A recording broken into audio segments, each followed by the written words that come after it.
ලංසල දෙනාම නැවතත් අපගේ YouTube නාලිකාවට සාදරයෙන් පිළිගන්නවා. ඉතින් අද ඔයගලන්ට මම සුබ ආරංචියක් අරන් යන්නේ මොකක්ද කිව්වොත් මේ අලුතෙන් ඉන්ට්‍රොඩියුස් කරලා දුන්න පයිලට් ප්‍රෝග්‍රෑම් එකක් ගැන. මේකට කියන්නේ RCIP කියලා. ඉතින් මේකට ඔයගලන්ට කෙලින්ම පුළුවන් කැනඩා වලට ඩිරෙක්ට් PR එක ඇප්ලයි කරන්න. ඉතින් මේකේ බලන්න තියෙන ප්‍රධාන කරුණු පහක් තියෙනවා. මම ඒ ගැන පොඩි විස්තරයක් අරන් එන්න තමයි යන්නේ මේ වීඩියෝ එකෙන්. ඉතින් අද ඇවිල්ලා වීඩියෝ එක සුබ වීඩියෝ එකක් ඔයගලන්ට. මොකද මේක ගොඩක් ලේසි PR පාත්වේ එකක් මේක ඇවිල්ලා. ඉතින් වීඩියෝ එකේ දිගටම රැඳිලා ඉන්න. ඉතින් මම ඔයගලන්ට මේ ගැන පොඩි විස්තරයක් අරන් එන්නම්. ඉතින් ඔයගලන් අද අපේ channel එක අලුතෙන් බලන කෙනෙක් නම් මගේ නම රවි. ඉතින් මම ඉන්නේ බ්‍රිටිෂ් කොලම්බියා වල ක්‍රෑන්බ්‍රුක් කියලා පොඩි ගමක. ඉතින් මේ IRCP කියන පයිලට් ප්‍රෝග්‍රෑම් එක මේගොල්ලන් ඉන්ට්‍රොඩියුස් කරලා දුන්නේ ජනවාරි මාසේ 30 වෙනිදා වගේ තමයි මේක ඉන්ට්‍රොඩියුස් කරලා දුන්නේ. මේක ඇවිල්ලා ඔයගලන්ට මතක ඇති RNIP කියලා ප්‍රෝග්‍රෑම් එකක් තිබ්බා. ඉතින් ඔයගලන් දන්නවා ඇති කැනඩාවෙන් කාලෙන් කාලට ගොඩාක් එක જાති ප්‍රෝග්‍රෑම්ස් එහෙම ඉන්ට්‍රොඩියුස් කරලා දෙනවා. ඔය RNIP කියන ප්‍රෝග්‍රෑම් එකත් 2019 මේගොල්ලන් පටන් ගත්තේ. පටන් අරන් 2024 අගෝස්තු මාසයක නැවතුවා. ඉතින් ඒක ඒගොල්ලන් පර්මනන්ට් PR පාත්වේ එකක් කරනවා කියලා කිව්වට ඒ වුණාට ඒක කෙරුවේ නැහැ. මොකද ඔයගොල්ලන් දන්නවා කලින් තිබ්බ AIP කියලා ඇට්ලාන්ටික් පයිලට් ප්‍රෝග්‍රෑම් කියලා එකක්. ඉතින් ඒක සාර්ථක වෙච්ච හින්දා ඒගොල්ලන් කැනඩාව ඒක පර්මනන්ට් PR පාත් එකක් විදියට ඒගොල්ලන් කැනඩාව ඒක අයින් කරන්න නැතුව තියාගත්තා. ඒ වුණාට දැන් මේ RCIP කියන එක තමයි මේ එන්න RNIP කියන එක මේ රිප්ලේස් කරලා වගේ තියෙන්නේ. ඉතින් මේකේ තියෙන පොඩි කැච් එකක් මේකේ තියෙන්නේ මේකේ ප්‍රධාන දේ තමයි ඔයගලන්ට මම කියන්න තියෙන්නේ මේකට සහභාගී වෙනවා ප්‍රොවින්ස් 6ක් සහභාගී වෙනවා මේ කැනඩාවල තියෙන ප්‍රධාන ප්‍රොවින්ස් 6ක්. ඉතින් අපි නම් වශයෙන් ගත්තොත් එකක් තමයි සස්කැචුවන්, නොවා ස්කෝෂියා, ඔන්ටාරියෝ, මැනිටෝබා, ඇල්බර්ටා, බ්‍රිටිෂ් කොලම්බියා. ඉතින් ඒ ප්‍රාන්ත 6 තමයි මේකට මේ දායක වෙන්නේ. ඉතින් මේ ප්‍රාන්ත 6න් උත් කමියුනිටිස් 14ක් විතරයි මේකට සහභාගී වෙන්නේ. මේ ඉතින් ඒක තමයි තියෙන්නේ. අනිත් එක තමයි ඒගොල්ලන් මේකට කෙලින්ම මේක PR පාත්වේ එකක් කරලා තියෙන්නේ. මේක ඔයගලන්ට ඒකට ඒ පයිලට් ප්‍රෝග්‍රෑම් එකට ඇප්ලයි කරන්න ඔයගලන්ට ක්වොලිෆිකේෂන් තියෙනවා නම් ඔයගලන්ට කෙලින්ම PR එකටම ඇප්ලයි කරන්න පුළුවන්. ඉතින් ඒක හරිම ලොකු chance එකක්. ඉතින් මේකේ ප්‍රධාන කොටස් 5ක් තියෙනවා. ඔයගලන් එලිජිබල් වෙන්න මොකද්ද සුදුසුකම් ඕනේ කියලා තියෙන. ඉතින් මම ඒ ගැන පොඩ්ඩක් පැහැදිලි කරන්නම්. ඉතින් පළවෙනි එක තමයි ඔයගලන්ට කමියුනිටි එකකින් ජොබ් ඔෆර් එකක් ගන්න ඕනේ. ඉතින් දෙවෙනි එක තමයි ඔයගලන්ගේ වර්ක් එක්ස්පීරියන්ස් අඩුම වශයෙන් අවුරුද්දක් තියෙන්න ඕනේ. ඉතින් තුන්වෙනි එක තමයි ඔයගලන්ගේ IELTS English test එකෙන් IELTS test එකෙන් 4 to 6 තමයි ඒගොල්ලන් බලන්නේ. CLB 4 to 6 තමයි බලන්නේ. ඉතින් අනිත් එක තමයි ඔයගොල්ලන්ගේ education credentials කැනඩාවේ තියෙන විදියට කැනඩාවට ගැලපෙන විදියට CA report එකක් අරන් ඔයගොල්ලන් දන්නා වෙස් කියලා කම්පැනියක් තියෙනවා. ඉතින් ඒකේ අරගෙන ඔයගොල්ලන් එක තියෙන්න ඕනේ. අනිත් එක තමයි ඔයගොල්ලන්ගේ proof of funds. ඉතින් මේ කරුණු පහ තමයි ඔයගොල්ලන් ප්‍රධානයෙන්ම සැලකිලිමත් වෙන්න ඕනේ මේ ප්‍රෝග්‍රෑම් එකට ඇප්ලයි කරනවා නම්. ඉතින් මේ කරුණු පහ ඔයගොල්ලන් රික්වයර්මන්ට් පහ ඔයගොල්ලන් මීට් වෙනවා නම් මේ ප්‍රෝග්‍රෑම් එකට ඔයගොල්ලන්ට මේකට ඇප්ලයි කරන්න පුළුවන්. ඉතින් මේකකින් ඔයගොල්ලන්ට chance එකක් හම්බුනොත් ඉතින් හරිම ලේසියෙන් කැනඩාවට එන්න පුළුවන්. ඉතින් ඔයගොල්ලන් බලනවා ඇති 2025 ගොඩාක් කට්ටිය කියනවා. ඉතින් මගේ කලින් වීඩියෝ එකෙත් මම ඔයගොල්ලන්ට කිව්වා 2025 2026 2027 කැනඩාවට එන්න බලාපොරොත්තු වෙන ඔයගොල්ලන් ඉන්නවා නම් පොඩ්ඩක් කල්පනා කරලා බලන්න. ඒ වලට අවශ්‍ය කරන ඔයගොල්ලන්ගේ සුදුසුකම් හදාගන්න කියලා. ප්‍රෙඩික්ට් කරන්න බෑ මොනවද වෙන්නේ කියලා. මොකද කැනඩාව කියන්නේ මම ඔයගොල්ලන්ට මගේ වීඩියෝස් වල කියලා තියෙන ලොකු රටක් මේක. ඉතින් දැන් ඔය මිනිස්සු ගොඩාක් මේ රටට වැඩි වෙලා තියෙන්නේ. ගොඩාක් මිනිස්සු ජනග්‍රහණය වැඩි වෙලා තියෙන්නේ. ඔයගොල්ලන් දන්නවා ඇති මේ ජනාකීර්ණ කියන්නේ ටොරන්ටෝ, වැන්කූවර්, එතකොට කැල්ගරි වගේ ප්‍රසිද්ධ තැන් වලට තමයි ඒගොල්ලන් මේ ගොඩාක් කට්ටිය වැඩි වෙලා තියෙන්නේ. ඉතින් ඒ වුණාට කැනඩාවේ තවත් ඔය රූරල් කමියුනිටිස් තියෙනවා. ඉතින් ඒ වලට තාමත් මිනිස්සු අවශ්‍යයි.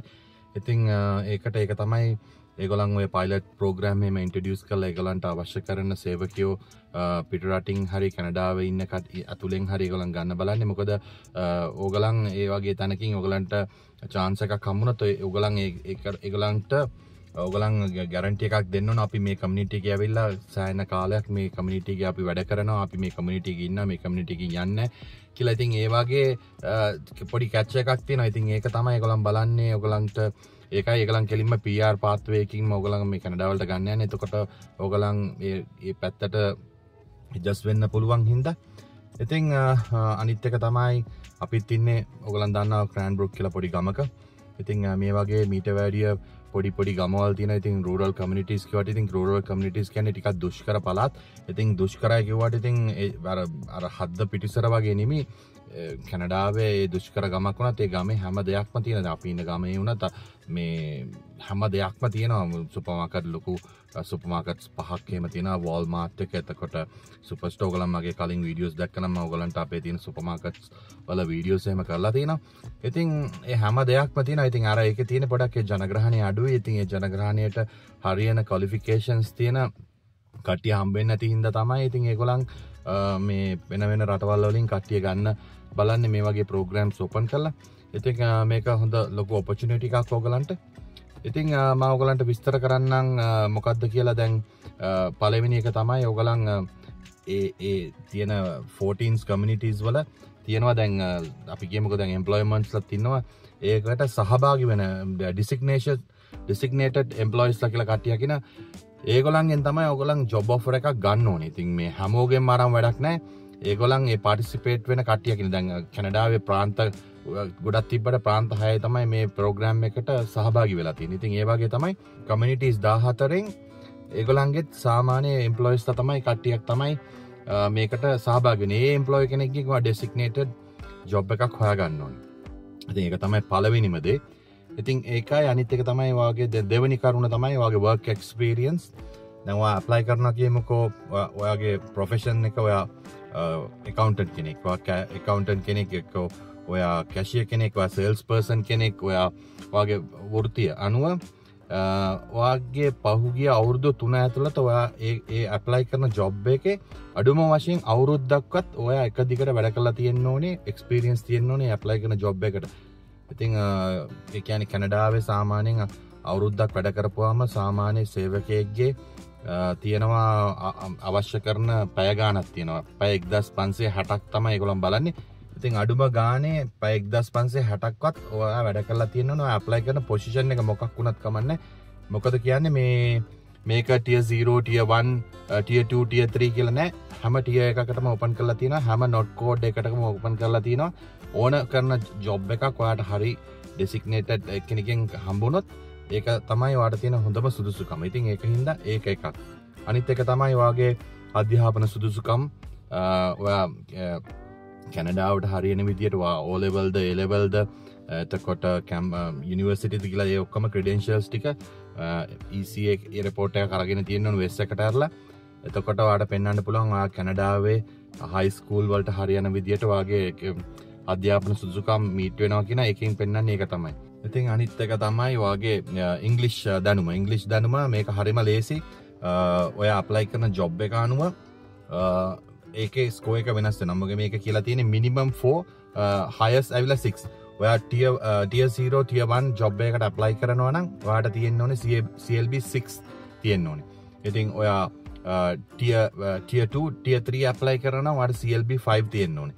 ඉතින් ඔයා tier 4 tier 5 apply කරනවා නම් ඔයාට තියෙන්න ඕනේ CLB 4. ඉතින් ඒක තමයි ගොඩක් වටින්නේ. මොකද ඔයා apply කරන job එක අනුව ඔයාගේ IELTS score එක තියෙන්න ඕනේ. ඉතින් ඒකත් තව දෙයක්. ඉතින් අනිත් එක තමයි proof of funds. proof of funds වෙනස් වෙනවා. ඔයා කී දෙනෙක් කැනඩාවට එන්න යනවද? කියන්නේ ඔයාගේ පවුලේ කී දෙනෙක් ඉන්නවද? ඔයා එන්නේ ඔයාගේ wife වෙනවා නම් දෙන්නට එච්චරයි. එක්කෙනෙක්ට මෙච්චරයි බබාලා එක්කෙනවා නම් ඒ ඔක්කොම තියෙනවා. මම ඔයගොල්ලන්ට link එක දාන්නම් මගේ description එකේ. ඉතින් ඔයගොල්ලන්ට ගිහලා පොඩක් බලන්න පුළුවන් මොකද්ද කියලා. ඉතින් ඒ වගේ ඉතින් මේක හරිම ලේසි ක්‍රමයක්. ඉතින් මේ ඕන කෙනෙක්ට apply කරම හැම job category එකකටම apply කරන්න පුළුවන්. ඉතින් ඒක හරිම ලොකු chance එකක් මේ තියෙන තත්ත්වය අනුව මේ වගේ දෙයකට ආවම ඉතින් ඔයගලන්ට මේක ලොකු ඔපචුනිටි එකක් තමයි ඔයගලන්ට මේ ප්‍රෝග්‍රෑම් එක ගැන පොඩි විස්තරයක් අරන් එන්න බැලුවේ.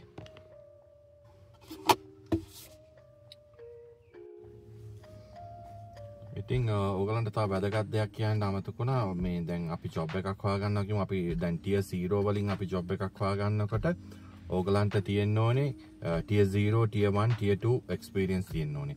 එතකොට ඕගලන් tier 1 එකකින් හොයාගන්නවා නම් එතකොට tier 1, tier 2, tier 3 තියෙන්න ඕනේ. එතකොට ඕගලන් tier 3 වලින් හොයාගන්නවා නම් ඕගලන්ට tier 2, tier 3, tier 4 තියෙන්න ඕනේ. එතකොට ඒ වගේ tier 4 වලත් එහෙමයි. එතකොට එක ස්ටෙප් එකක් අඩු වුණාට ප්‍රශ්නයක් නැහැ.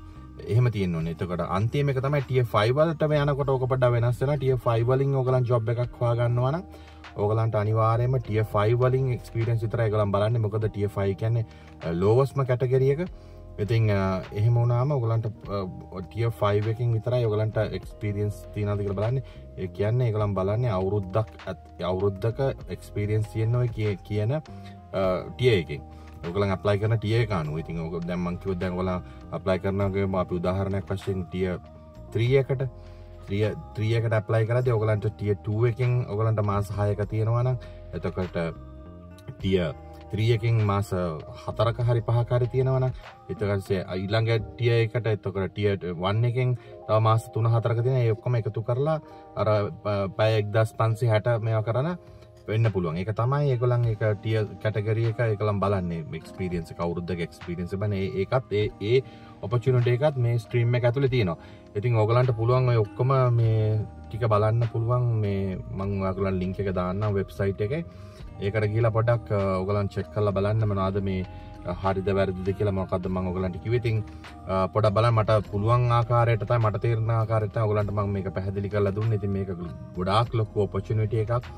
ඉතින් මේක පයිලට් ප්‍රෝග්‍රෑම් කියන එක ගොඩාක් ඔය එක්ස්ප්‍රස් එන්ට්‍රි වලට වැඩිය ඔය මේ ඒකට වැඩිය ගොඩාක් ලේසි මේ කැනඩා වලට එන්න. අනිත් එක මේක ඒජන්ට් කෙනෙක් through එන්න බලන්න එපා. ඔයගලන් කොහොම හරි ඔයගලන් වෙහෙසිලා ඔයගලන් පොඩ්ඩක් බලලා පොඩ්ඩක් මහන්සි වෙලා ඔයගලන්ම හොයාගන්න ඕනේ මේ ජොබ් ඔෆර් එක. ඉතින් ඔයගලන්ට අපි බලමු මේ වීඩියෝ එකේ රීකැප් එකක් වගේ වශයෙන් බලුවොත් අපි ඔයගලන්ට මට කියන්න තියෙන්නේ ඔයගලන්ට වීඩියෝ එක බලලා මේක තේරුම් ගන්න පුළුවන් වුණා කියලා මම හිතනවා. මේගොල්ලන්ට වැදගත් වුණා කියලා මේ මම කියපු මේ ප්‍රෝග්‍රෑම් එක. ඉතින් ඉස්සල්ලාම ඔයගලන් බලන්න ඕනේ ඔයගලන් මේකට ඇප්ලයි කරන්න ඉස්සලා මේකට ඔයගලන් එලිජිබල්ද කියලා. මම කියපු ඒ කරුණු පහ ඔයගලන්ට සපුරා ගන්න පුළුවන් නම් ඊට පස්සේ කරන්න තියෙන්නේ ඔයගලන්ට මම කියපු ඒ කමියුනිටිස් 14න් එකකින් ජොබ් එකක් හොයාගන්න තියෙන්නේ. ඉතින් ඊට පස්සේ ඔයගලන් ජොබ් ඔෆර් එක ගත්තට පස්සේ ජොබ් ඔෆර් එක දුන්න එම්ප්ලොයර් ඔයාගේ මේ ඔයාගේ තියෙන ක්වොලිෆිකේෂන් ඔක්කොම කමියුනිටි එකට ඒගොල්ලන් යොමු කරනවා. ඊට පස්සේ කමියුනිටි එකෙන් කෙලින්ම ඊට පස්සේ බලලා ඔයා ඇප්ලයි කරන ජොබ් එක ඒ කමියුනිටි එකේට අවශ්‍ය කරන ජොබ් එකක්ද කියලා බලලා ඔක්කොම කරලා ඒව ඔක්කොටම ගැලපෙනවා නම් ඒගොල්ලන් ඊට පස්සේ ඔයගලන්ට ඉන්විටේෂන් ලෙටර් එක කියන්නේ රෙකමෙන්ඩේෂන් ලෙටර් එකක් වගේ ඒක එවන ඔයගලන්ට කන්ෆර්ම් කරනවා. ඉතින් ඊට පස්සේ කන්ෆර්ම් කරලා පස්සේ ඔයාලට පුළුවන් ඒ through කෙලින්ම ඔයාගේ PR එකට ඇප්ලයි කරලා මේ ප්‍රෝග්‍රෑම් එකට කෙලින්ම PR ඇප්ලිකන්ට් කෙනෙක් විදියට කෙලින්ම කැනඩා වලට එන්න. ඉතින් ඕක තමයි ඔය ප්‍රෝග්‍රෑම් එක. ඉතින් ඔයගලන් තව වැඩි විස්තර බලන්න ඕන ඔයගලන්ට මම ලින්ක් එක දාලා තියෙනවා යට ඩවුන් මේ කමෙන්ට් සෙක්ෂන් එකේ.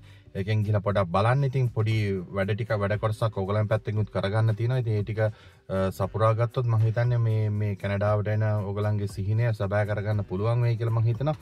ඉතින් ඔයත් අද අපේ channel එක අලුතෙන් බලන කෙනෙක් නම් අමතක කරන්න එපා අපේ channel එක like කරන්න, channel එක subscribe කරන්න, වීඩියෝ එකට like කරන්න, bell icon එකත් click කරලා තියාගන්න. එතකොට ඔයාලට මේ වගේ වීඩියෝ එකක් දාපු ගමන් ඔයගලන්ට notification එකක් එයි. ඉතින් ගිහිල්ලා එන්නම් තවත් මේ වගේ ලස්සන වීඩියෝ එකක් අරගෙන ඔයගලන්ට මොන හරි වැදගත් දෙයක් වෙයි. සියලු දෙනාටම ජය වේවා.